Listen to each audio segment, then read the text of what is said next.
चलिए, गोंडवाना वंश को प्रारंभिक परीक्षा की दृष्टि से बहुत महत्वपूर्ण फैक्ट देखना होता है। प्रारंभिक परीक्षा में बहुत संक्षेप में हम आपको महत्वपूर्ण फैक्ट जहां पर क्वेश्चन बनेंगे वो आपको बता दे रहे हैं। सबसे पहला कि गोंडवाना का जो तथ्यात्मक पार्ट है उसकी थोड़ी पृष्ठभूमि ऐतिहासिक हमको पता होना चाहिए। जैसे कि प्राचीन काल में यहाँ पर कलचुरी वंश हुआ करता था। पूर्व मध्यकाल में जब हम आगे आए तो कलचुरी वंश का पतन हुआ तो चंदेल राजाओं ने वहाँ पर अपना आधिपत्य स्थापित कर लिया। ये कलचुरी, चंदेल और परमार के त्रिपक्षीय संघर्ष के दौर में देखा गया। मध्यकाल में जब सल्तनत काल की शुरुआत हुई तो अलाउद्दीन खिलजी पहली बार गोंडवाना तक पहुँचे और 1309 में इस क्षेत्र को अपने आधिपत्य में लिया। लेकिन मोहम्मद बिन तुगलक चूंकि प्रत्यक्ष नियंत्रण की नीति पर चल रहे थे, उन्होंने एक बार पुनः अपने गोंडवाना के क्षेत्र को अपने नियंत्रण में रखने का प्रयास किया। लेकिन गोंडवाना का पूरा क्षेत्र दुर्गम पहाड़ी क्षेत्र होने के कारण कोई भी दिल्ली का सुल्तान, जहाँ पर दिल्ली है, दिल्ली का कोई भी सुल्तान इसको अपने नियंत्रण में नहीं रख पाया। मोहम्मद बिन तुगलक चूंकि कुछ प्रत्यक्ष नियंत्रण रख पाया। इसका एक स्रोत दमोह में स्थित बटियागढ़ शिलालेख है जिससे इसकी जानकारी मिलती है। ये प्रारंभिक परीक्षा का एक प्रश्न हो सकता है। मैप पर आप लोग थोड़ा सा इसका अध्ययन करेंगे तो ये गोंडवाना, ये मालवा, बघेली, बुंदेली, तोमर और दिल्ली का सल्तनत का पूरा क्षेत्र है ये। अब हमारे को गोंडवाना के इतिहास को जानने के लिए सबसे पहले गोंडवाना के जानकारी के स्रोत देखना है और उसके बाद फिर कुछ कहानियां हम जरूर आप लोगों को सुना देंगे, उनको ध्यान में रखना है जहां से क्वेश्चन पूछे जाएंगे। गोंडवाना पर जो क्वेश्चन पूछा जा सकता है उसकी जानकारी का स्रोत होगा। उसमें सबसे महत्वपूर्ण रामनगर शिलालेख है जो 1667 में हृदय शाह ने बनाया था। इसी शिलालेख को वहाँ के रामनगर के महल के भीतर रखा गया है। आगे चलकर इस पर और बात करेंगे।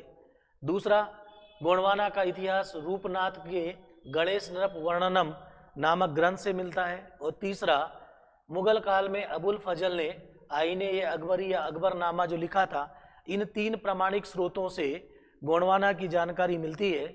ये तीनों पीटी के प्रश्न हो सकते हैं, इतना याद रखिएगा। जहाँ जहाँ पर पीटी के प्रश्न बनेंगे वही वही बात हम आपको बता रहे हैं।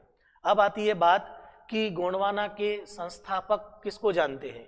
ठीक है, तो गोंडवाना के संस्थापक के रूप में यादव राय को माना जाता है, लेकिन वास्तविक संस्थापक संग्राम शाह रहे हैं। यद्यपि संग्राम शाह के पहले अबुल फजल की आईने ये अकबरी में यहाँ के जो शासक है उनका जो क्रम बताया गया उसमें खरजी, गोरक्षदास के बाद फिर सुखनदास और सुखनदास के बाद अर्जुनदास। ठीक, फिर अर्जुनदास के पुत्र का नाम संग्राम शाह, वहाँ से कहानी शुरू हो जाती है। ठीक है, तो वास्तविक संस्थापक अगर हम बोलें, वास्तविक संस्थापक तो संग्राम शाह होगा। अब संग्राम शाह की थोड़ी सी कहानी हमको सुननी है। अगर हम संग्राम शाह को वास्तविक शासक मानते हैं तो संग्राम शाह 1510 से लेकर 1543 तक चले। संग्राम शाह, ठीक है, 1510 से 1543 तक। अब संग्राम शाह की कहानी हमको पता होना चाहिए। इनसे रिलेटेड कुछ फैक्चुअल जानकारी जरूर मैं आप लोगों को बता दूंगा। संग्राम शाह के लिए हमको यहाँ आना पड़ेगा। पहली बात, पिछली क्लास में हम लोगों ने देखा था कि गुजरात का शासक बहादुर शाह, जिसने धार या मांडू या मालवा के शासक महमूद खिलजी द्वितीय को 1531 में पराजित किया था। पिछली क्लास में हम लोग यहाँ तक जाकर छोड़ दिए थे। अब महमूद खिलजी द्वितीय को पराजित करने के बाद बहादुर शाह पूर्वी मालवा में जो रायसेन है वहाँ पर रहने वाले शासक सिलहदी जो राजपूत शासक थे उनको पराजित करने के लिए आक्रमण करते हैं। इस समय रायसेन से नज़दीकी गोंडवाना की है और गोंडवाना की का शासक संग्राम शाह बहादुर शाह को सिलहदी के विरुद्ध मदद करता है और इसकी याद में ही आमरदास की उपाधि बहादुर शाह देता है संग्राम शाह को। रायसेन का शासक सिलहदी इस युद्ध में पराजित होता है बहादुर शाह से और रायसेन की जो महिलाएं हैं सामूहिक जौहर करती है। ये जौहर का एक उदाहरण यहाँ पर और देखा गया था। गोंडवाना शासक संग्राम शाह की बहादुर शाह को मदद करने की जो कहानी है वो 1531 के बाद की है, लेकिन संग्राम शाह राजा बनने के बनने के पूर्व अपने पिता अर्जुन दास से विद्रोह करके बघेल शासक वीर सिंह देव के यहाँ भाग जाता है और वीर सिंह देव उसको संरक्षण देता है। चूंकि वीर सिंह देव सिकंदर लोदी, यहाँ पर लोदी वंश का शासक सिकंदर लोदी रहता है, उसको के साथ समझौता करने के लिए दिल्ली जाता है। तब संग्राम शाह के पास अपने पुत्र वीर भानु को छोड़ के जाता है कि उसका देख रेख करे। वीर सिंह देव पहुंचे हैं सिकंदर लोदी के यहाँ। जब तक वो लौट कर आते तब तक अर्जुन दास की यहाँ पर मृत्यु हो जाती है। संग्राम शाह बघेल शासक के यहाँ से वापस अपने यहाँ आते हैं और अपने भाइयों की हत्या करके राजा बन जाते हैं। वीर सिंह देव सबक सिखाने के लिए संग्राम शाह को यहाँ पहुँचते जरूर हैं, लेकिन नर्मदा नदी के तट पर उसको माफ कर देते हैं और संग्राम शाह को राजा स्वीकार कर लेते हैं। इस प्रकार संग्राम शाह 1510 से लेकर 1543 तक अपने राज्य को एक नया रूप देते हैं। रायसेन से लेकर दमोह तक, सिंगौरगढ़, चौरागढ़, इधर रायसेन, इधर मंडला के आसपास 52 गढ़ पर इनका राज्य रहता है, ऐसा कहा जाता है। ऐसी बातें अबुल फजल की आईने अकबरी में भी मिलती है। लेकिन संग्राम शाह जो है संगीत प्रेमी और साहित्य प्रेमी व्यक्ति भी था, इसीलिए संग्राम शाह पर 2-3 फैक्ट हमारे को याद रखने हैं। जैसे कि उन्होंने संस्कृत काव्य ग्रंथ रस रत्नमाला की रचना की थी। रस रत्नमाला की रचना की एक। दूसरा, बहुत सारे स्थापत्य निर्माण किए। स्थापत्य निर्माण में चौरागढ़ का किला, चौरागढ़ किला नरसिंहपुर में है, पता है आप लोगों को। संग्रामपुर गांव दमोह में है, संग्रामपुर गांव दमोह में। तीसरा, मदन महल जबलपुर में, बाजना मठ जबलपुर में, बाजना मठ जबलपुर में। और संग्राम शाह सरोवर जबलपुर में, संग्राम शाह सरोवर जबलपुर में। ये जितने स्थापत्य हैं उनके, ये उनका ग्रंथ था स्वयं का। ये स्थापत्य निर्माण, इस पर पीटी का क्वेश्चन बन सकता है। इसके अलावा उन्होंने मिथिला के विद्वानों को संरक्षण दिया था, संरक्षण दिया मिथिला के विद्वान। इस मिथिला के विद्वान जिनका नाम दामोदर ठाकुर था, दामोदर ठाकुर ने ये 2 ग्रंथ लिखे हैं। एक संग्राम शाही विवेक दीपिका और दिव्य निर्णय। ये भी पीटी का क्वेश्चन हो सकता है। ठीक है, तो संग्राम शाह पर इतने सारे प्रश्न हमने देख लिए। इनसे रिलेटेड और ज़्यादा कोई क्वेश्चन पूछे जाने की संभावना नहीं है। इसके बाद संग्राम शाह के 2 पुत्र हैं, एक का नाम दलपति शाह और दूसरे का नाम चंद्र शाह। दलपति शाह से विवाह उन्होंने 1542 में रानी दुर्गावती से किया, जो चंदेल शासक शालिवाहन की पुत्री थी। सालवाहन की पुत्री, सालवाहन चंदेल शासक की पुत्री है।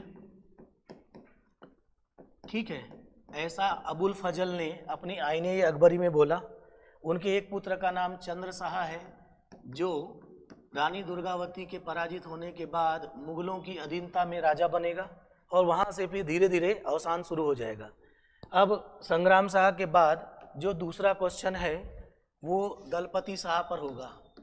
दलपति शाह 1543 में संग्राम शाह की मृत्यु के बाद राजा बनते हैं और 1550 तक रहते हैं। इनसे रिलेटेड कुछ 2-3 फैक्ट हैं, जैसे इन्होंने पहला काम अभी हम देखें, संग्राम शाह राजधानी गढ़ा जबलपुर को बनाते हैं। दलपति शाह के आने के बाद राजधानी बदलकर सिंगौरगढ़ हो जाती है।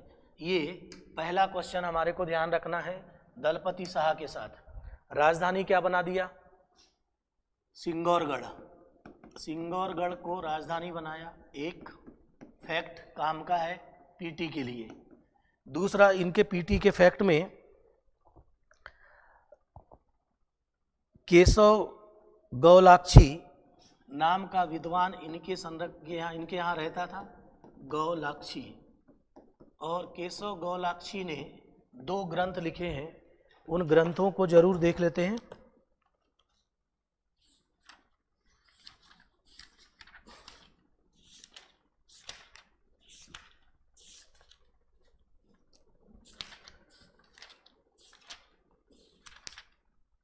केशव गौलाक्षी ने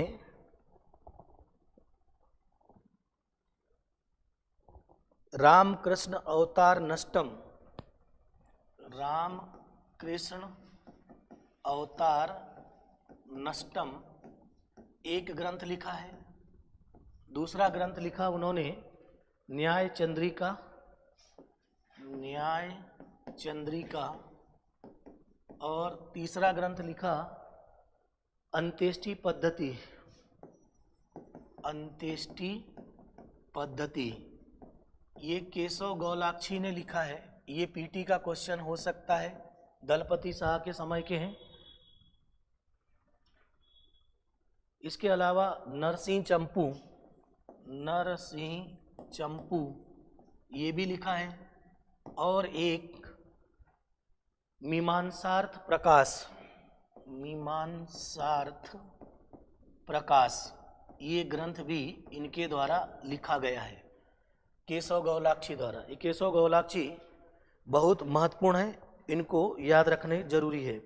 इसके अलावा 1550 में इनकी मृत्यु हो गई, असमय मृत्यु हुई। इनके पुत्र का नाम वीर नारायण था। वीर नारायण, जब इनकी मृत्यु हुई तब वीर नारायण की उम्र केवल 5 वर्ष थी। 5 वर्ष की आयु थी, तभी वीर नारायण दलपति शाह की मृत्यु हो गई। अब इसके बाद हमको रानी दुर्गावती को देखना है, जिस पर प्रश्न पूछा जा सकता है। ठीक है, रानी दुर्गावती। और रानी दुर्गावती के समय 2, 3, 4 क्वेश्चन पीटी के हैं, उनको ध्यान रखना है। पहला 1550 से लेकर 1564 तक रहेगी, एक। दूसरा 1556 में बाज बहादुर को पराजित किया, मालवा के शासक बाज बहादुर को पराजित, ये एक इनकी उपलब्धि है।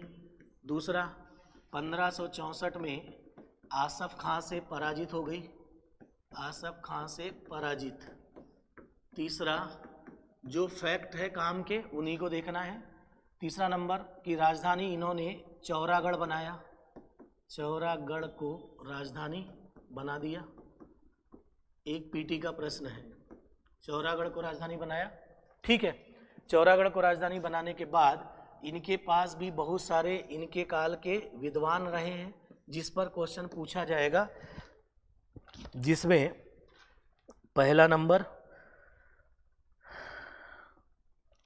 महेश ठाकुर, महेश ठाकुर, इनकी जो रचना है उनको लिखना है। तिथि तत्व चिंतामणि, तिथि तत्व चिंतामणि, चिंतामणि। और दूसरी है सर्वदेश वृतांत संग्रह, सर्वदेश वृतांत संग्रह, वृतांत संग्रह, ठीक है, सर्वदेश वृतांत संग्रह। इसके अलावा पद्मनाथ भट्टाचार्य थे, पद्मनाथ भट्टाचार्य, ये भी इम्पोर्टेंट है, इन पर क्वेश्चन होगा, ये पीटी का क्वेश्चन इन पर जरूर पूछा जा सकता है। पद्मनाथ भट्टाचार्य ने दुर्गावती प्रकाश लिखा था, दुर्गावती प्रकाश, क्लियर।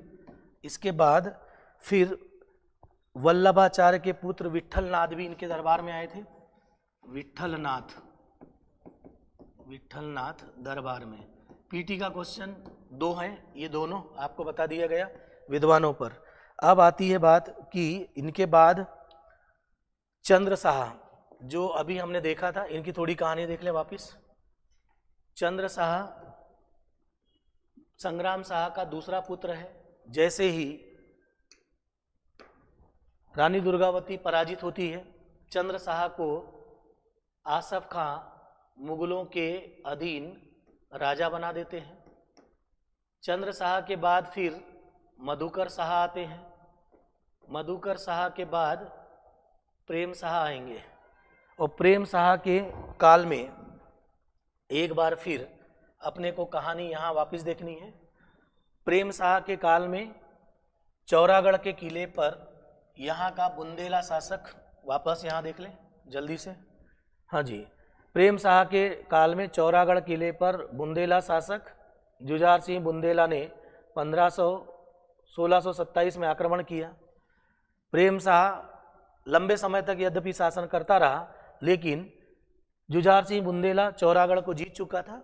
चौरागढ़ जीतने के बाद फिर जुझार सिंह के बाद प्रेम शाह का पुत्र हृदय शाह आता है, तो उधर पहाड़ सिंह बुंदेला आ जाता है, और पहाड़ सिंह बुंदेला चौरागढ़ को जीतने के बाद हृदय शाह को पराजित करता है, और हृदय शाह भाग करके बुंदेला शासक बघेल शासक किसके यहाँ, अनूप सिंह के यहाँ पर शरण लेता है। पहाड़ सिंह बुंदेला 1651 में बघेल शासक के यहाँ पर भी आक्रमण करता है। अनूप सिंह और हृदय शाह दोनों त्योथर की पहाड़ी में छुप जाते हैं। 1652 में वापिस पहाड़ सिंह बुंदेला वापिस चला जाता है, क्योंकि उनको से शाहजहाँ वापिस बुलाता है, दिल्ली में शाहजहाँ का शासन आएगा, बात करेंगे आगे और हम लोग, ठीक है। ये एक बार और रिपीट होगा। हृदय शाह को पीटी के लिए बहुत अच्छे से याद रखना है, क्योंकि हृदय शाह ही वह राजा है जिसने राजधानी चौरागढ़ से अब बदल कर रामगढ़ बनाया, और रामगढ़ का शिलालेख 1668 में इन्होंने ही लिखा, और इन्हीं के काल में बना, और इसको लिखने वाले संस्कृत के विद्वान जय गोविंद थे, ठीक है। ये पीटी के क्वेश्चन होंगे।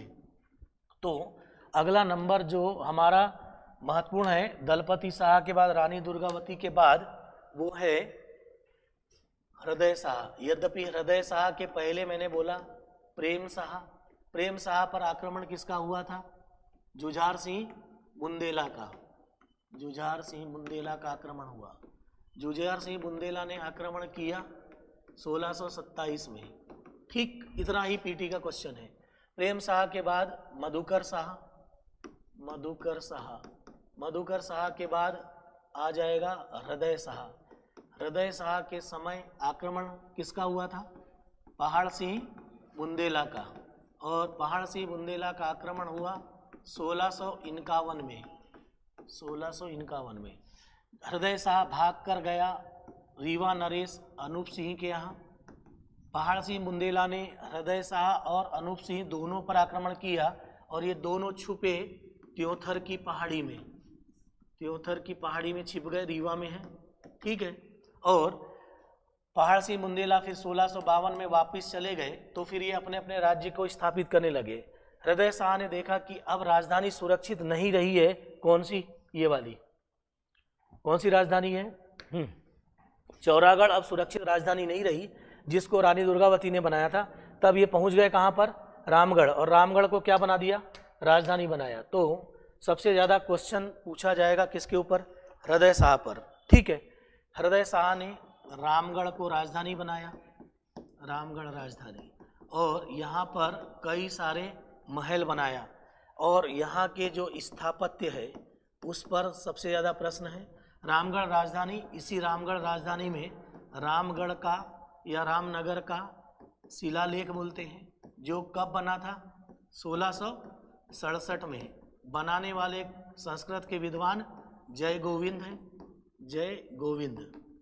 ठीक है, चलो आगे देखते हैं इनके स्थापत्य में।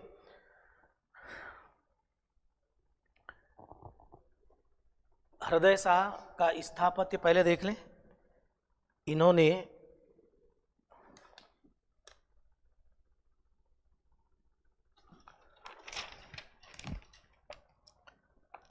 मोती महल, एक क्वेश्चन है।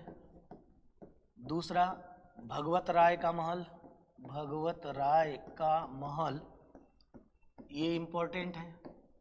ठीक है, भगवत राय का महल, इसमें मोती महल सबसे सुंदर इमारत है। भगवत राय के महल के बाद जो मोती महल है, इसी महल के भीतर रामगढ़ का शिलालेख है, जिसको जी.आई. गोविंद ने लिखा था संस्कृत में। ठीक है, हृदय शाह संगीत प्रेमी भी है और इन्होंने संगीत पर ग्रंथ लिखा। उस ग्रंथ का नाम हृदय प्रकाश और हृदय कौतुक, हृदय कौतुक और हृदय प्रकाश, हृदय प्रकाश नामक ग्रंथ लिखा। ठीक है, इसके बाद नरेंद्र शाह आए, नरेंद्र शाह, और नरेंद्र शाह ने देखा कि अब राजधानी रामनगर भी सुरक्षित नहीं है, इसीलिए उसने मंडला को अपनी राजधानी बनाया। 1698 में नरेंद्र शाह इसको राजधानी बनाते हैं। इसके बाद 1818 में अंग्रेजों ने इस क्षेत्र को अपने आधिपत्य में ले लिया। 1842 में शंकर शाह और रघुनाथ शाह, दो पिता पुत्र हैं, इन दोनों ने को अंग्रेजों ने दो छोटे गांव दिए। उसमें एक गांव का नाम पुरवा था, वहां पर वो रहे। शंकर शाह की कहानी आगे और देखेंगे। फिर शंकर शाह और रघुनाथ शाह को 1857 के विद्रोह में तोप से जबलपुर में उड़ा दिया गया और गोंडवाना वंश का यहाँ पर पतन हो गया। जहाँ जहाँ पर प्रारंभिक परीक्षा के प्रश्न बन सकते हैं, गोंडवाना पर बहुत ज़्यादा मेहनत करने की ज़रूरत नहीं है, क्वेश्चन बनेगा जहाँ जहाँ पर मैंने आपको बता दिया है। मुख्यतः हमको याद रखना है संग्राम शाह को, उनसे रिलेटेड तथ्य आपके समक्ष है। उसके बाद दलपति शाह, केशव गौलाक्षी को याद रखना है, सिंगौरगढ़ राजधानी बनाएंगे, इतने से काम चल जाएगा। फिर उसके बाद रानी दुर्गावती, रानी दुर्गावती से रिलेटेड सारी जानकारी आपको दे दी गई है, उतना ही क्वेश्चन बनेगा। पद्मनाथ भट्टाचार्य ने दुर्गावती प्रकाश लिखा था, ये इंपॉर्टेंट क्वेश्चन है। ठीक है, इसके बाद प्रेम शाह पर जुझार सिंह बुंदेला का आक्रमण है, हृदय शाह पर पहाड़ सिंह बुंदेला का आक्रमण है, और हृदय शाह पर ही बहुत सारे स्थापत्य के निर्माण है। इन्होंने राजधानी चौरागढ़ से बदलकर रामगढ़ कर ली है, और रामगढ़ का शिलालेख जो सबसे ज़्यादा प्रामाणिक स्रोत है, वही प्रश्न पूछा जाएगा, और उसके रचयिता का नाम जय गोविंद है। उसके बाद नरेंद्र शाह ने अपनी राजधानी बदलकर मंडला कर लिया, और अंग्रेजों के काल में इस पूरे क्षेत्र को गढ़ा मंडला के नाम से जाना जाने लगा। ठीक है, और फिर रघुनाथ शाह और शंकर शाह की कहानी आपने सुन ली है। पीटी में गोंडवाना वंश से रिलेटेड इससे ज़्यादा कोई प्रश्न बनने वाला नहीं है, अतिरिक्त मेहनत करने की भी ज़्यादा ज़रूरत नहीं है। हमने जितने फैक्ट आपको देना था वो निकाल कर दे दिया है, इतना पर्याप्त है। कल हम अगले राजवंशों के साथ आपके साथ मुलाकात करेंगे। एक बार फिर से चीज़ें रिपीट होगी, और चीज़ें इस प्रकार से हम अपने चीज़ों को तैयार करें कि ये पूरा का पूरा मैप आपके दिमाग में होना चाहिए। अगर ये मैप आपके दिमाग में है तो आपका काम बहुत आसान होगा। तो कल मिलते हैं बघेली और बुंदेली रियासत के साथ, तब तक के लिए नमस्कार।